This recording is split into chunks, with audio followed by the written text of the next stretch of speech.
Hello, detectives, and welcome back to Stay Tuned for Mystery, a Nancy Drew podcast, and welcome to Season 2, Episode 2 of Seasonal Gameplay, Nancy in Winter.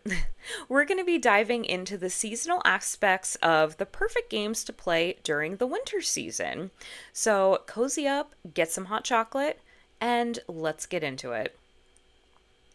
So first, for getting into the transitional, early winter season, picking up right where we left off in Nancy in Autumn, where that season is ending. So going from fall to winter, the weather's cold, we're already in our sweaters and blankets and sipping warm drinks, but now the weather is starting to go into kind of hibernation mode, but we're not fully there yet.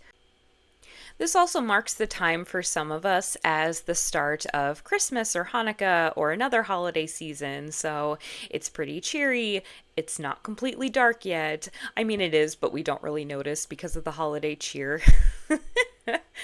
I think Message in a Haunted Mansion is a great start to this, which might be a very unlikely choice. Message in a Haunted Mansion almost went into my fall episode during kind of spooky season. It's obviously a very great spooky game, a great game to play around Halloween. But I do think there are subtle pops of winter in this game, and it's a very great transitional piece where there's some pieces of fall and a little bit of spookiness, but also the subtle nods to winter. Like when Rose mentions that everyone is going to the winter festival, obviously that's a nod to the fact that, this game does take place in December, winter. I also think a very subtle winter nod as well. This is so small, but finding that book in the basement with the drink recipes, they're clearly very warm drinks that are meant to be served in cold weather. So I think too, there's also kind of that warm feel to the fact that the whole game takes place inside this mansion. We're not trapped there because of a snowstorm or anything, but we are inside, which does give this game a cozy feel. For some reason, I'm not exactly sure why, but Treasure in the Royal Tower always gives me a little bit of festive, a Christmassy feel to it. Obviously, this is a great winter game. I think it has probably made it onto everybody's winter game recommendations lists. The atmosphere obviously having a lot to do with that, with all of the snow, but the theme around skiing and getting snowed into the castle. But I also think the festive coziness really comes through with being snowed in at the castle during the first part of the game, and the other aspects of the game, such as the fireplace that's on during the in-game daytime hours, but also that one little part in the game where we have to find the answer about Marie Antoinette for Professor Hotchkiss, and we have to go read some books by the fireplace. I mean, just reading by that fireplace, on that big comfy couch, that really plays into this whole aesthetic as well. I also think that Sea of Darkness is an extremely good, post-holiday game to dive into. The reason being is I think it's kind of the perfect combination of January darkness and just kind of little festive holiday-ish hints still being present. Obviously, if you're familiar with the game, you already know that this game takes place in Iceland in the winter, so it is dark 24/7 in the game. Therefore, it basically feels like the game just takes place at nighttime. So you have the dark, snowy atmosphere of a long, dark winter. It's at this point where so much winter has passed, but we have so much winter to go until the hints of spring come around, And I think we especially feel that when we're exploring the ice caves and the lighthouse, and we drive out to Magnus's cabin alone. Where the festiveness comes in, I think, is in the town center itself. There are still these pretty, string lights up around, which that does make it feel, kind of still the warmness of the holidays. we can still see it in the rearview mirror, you know? I think we can also feel that in the Misty Skip pub as well, with the fireplace, like that giant fireplace going. But the pub itself, too, has just such a warm and cozy feel to it.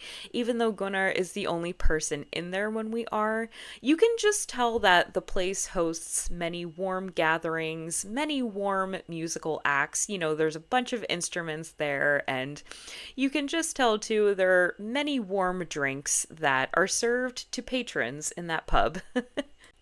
White Wolf of Icicle Creek is also a great game.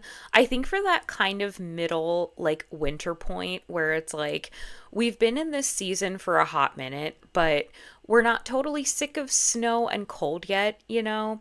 Like the atmosphere and the fact that we're just out in the middle of the Canadian wilderness in this game, it gives this air that we're completely alone out there, you know, like just buried under a layer of snow. But again, it hasn't been snowing long enough like for us to be sick of the snow. You know, like we still like it.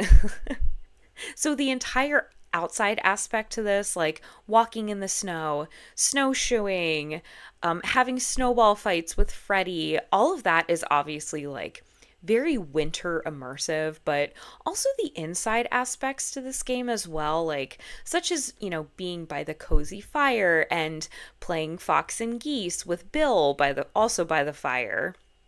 I also too, I think this game has done such a great job of like reminding us it's the middle of winter even when we are playing the game indoors. Like it's still a reminder, like the frost on the windows, and I think the semi emptiness to the lodge, it gives it that feel as well. You know, like, hey, just a reminder, like, we're still out in the middle of the, even though I know like the cab or the lodge is such like a warm, cozy, like feel to it, just a reminder, we're still out in the middle of the Canadian Rockies. And even though Nancy doesn't actually eat food in this game, I think the cooking mini games contribute to this as well because the meals are just so warm and they're just what I would imagine I would eat if I was out in the cold all day, you know, and then I like came inside to that lodge, like the warm breakfast of like omelets, like French toast, like that's totally something you would eat before, you know, being outside, like skiing on the slopes all day, you know, and the quesadilla and the burgers, like that's such a warm, like little lunch to like come inside to. And also to like the salmon dinner, they all contribute so well to this winter feel. I do think this is one of like the best cooking mini games in the entire series. The Deadly Device, well, I feel like it doesn't have too many obvious like winter aspects to it. I think as we're transitioning, you know, kind of into, it's like that point, it's a little bit past White Wolf of Icicle Creek that I had mentioned. You know, it's maybe to the point of like midwinter where it's like, okay, we're starting to get a little stir crazy here. You know, the holidays are way behind us, you know, there is no sign of springtime in sight anywhere. I feel like the Deadly Device like really encapsulates that, you know. Even though I know the Deadly Device, it takes place the end of October, but still, I do think it's a great like late winter game to play. Maybe I'm wrong on that, but I do feel like during late winter, like maybe most of us are kind of wanting like a little bit more spring like game to play. Maybe not something, you know, like Ghost Dogs of Moon Lake or something like that, but just like a little something to like help us push through that last little bit of winter and get excited for spring. So I feel like the Deadly Device is very like reminiscent of that like late winter feel, but like it also doesn't really go too hard on the immersive like snow experience. You know, like you could play that game and like kind of just forget that it takes place in winter if you really wanted to. It's, you know, it's we've been trapped inside for months. It's still snowing. We're still cold. And obviously, we don't see it in the game itself, but the beginning scene and the time changing scenes, they tell us that it's snowing outside. Actually, it doesn't start out snowing in the game. I think when we first get there, I think it's not snowing then, but like it progresses like to a snowstorm eventually. But other than that, I do feel like this game has such like an overall like just dark cold feel to it, but also again like I mentioned, it's you could play this game, we're inside, you could forget that it takes place in winter. It's you don't have to see any snow.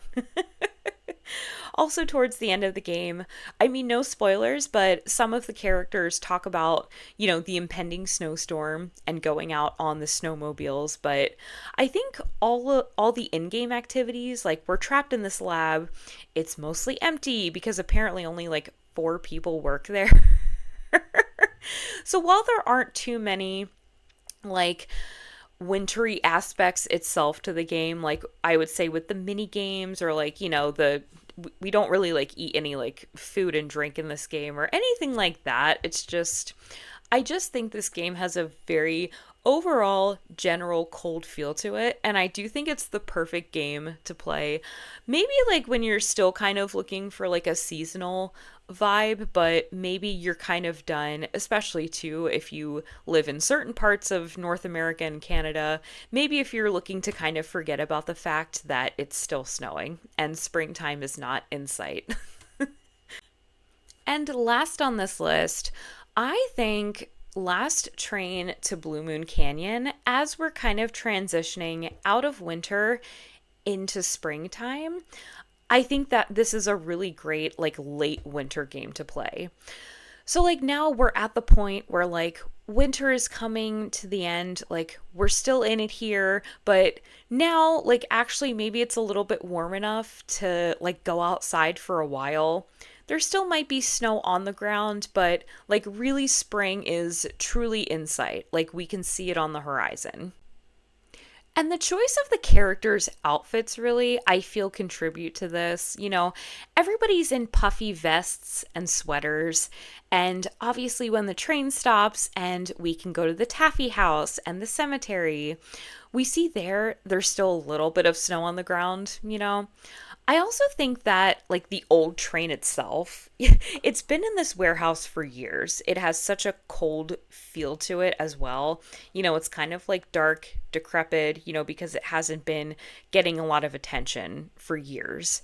And so, also, the classic story of how Tino misled everybody. Well, not everybody. He misled Lori and John, and he took them to what he thought would be Jake's mine. But he actually led them to an outhouse, like an abandoned outhouse, like in the middle of the mountains. So I feel like that's so reminiscent of like cold winter hikes that I personally like to do. Not the aspect of finding an outhouse on a hike, but just being out in the cold, like hiking up a mountain.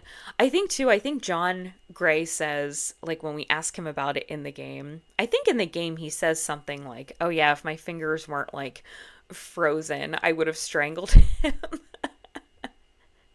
So it's so reminiscent of just like a winter hike. And also too the fact that it's off season, like there's really nobody else out exploring this town because it's winter. Like everybody is still in kind of hibernation mode. That really gives it such a great like late winter vibe as well. I would say this game it's really good for I think ending the winter series and kind of not that we really see any like subtle pops of spring in this game. But I do think it's a really great game to kind of transition out of winter, like, without completely like being buried in a snowstorm or like being trapped inside a building and kind of, kick off like the spring season, where it's like it's still cold, maybe it's still snowing, but, warmer days are in sight. And that, detectives, that is my full Nancy in Winter analysis. I really hope you enjoyed this episode. Please let me know what you think. If you're listening on Spotify, you can comment on the episode. And of course, if you're listening on YouTube, you can comment on that episode as well. And I do hope you tune in next time for Nancy in Spring. And as a reminder, if you enjoyed this episode, please feel free to review the show. If you're listening on Spotify, you can rate it in stars. And if you're listening on YouTube and you feel so inclined, please feel free to give it a thumbs up on there as well. No matter where you're listening, if you'd like to be notified when new episodes or just other gaming content comes out, make sure you're subscribed on there as well. And regardless, you can find me at Stay Tuned for Mystery on YouTube for more Nancy Drew and gaming like videos, content on there. And you can find me on Twitch as well, also at Stay Tuned for Mystery for Nancy Drew and other like cozy mystery, horror, all the things streams. Thank you so much for listening, detectives, and I will chat with you soon. Stay tuned.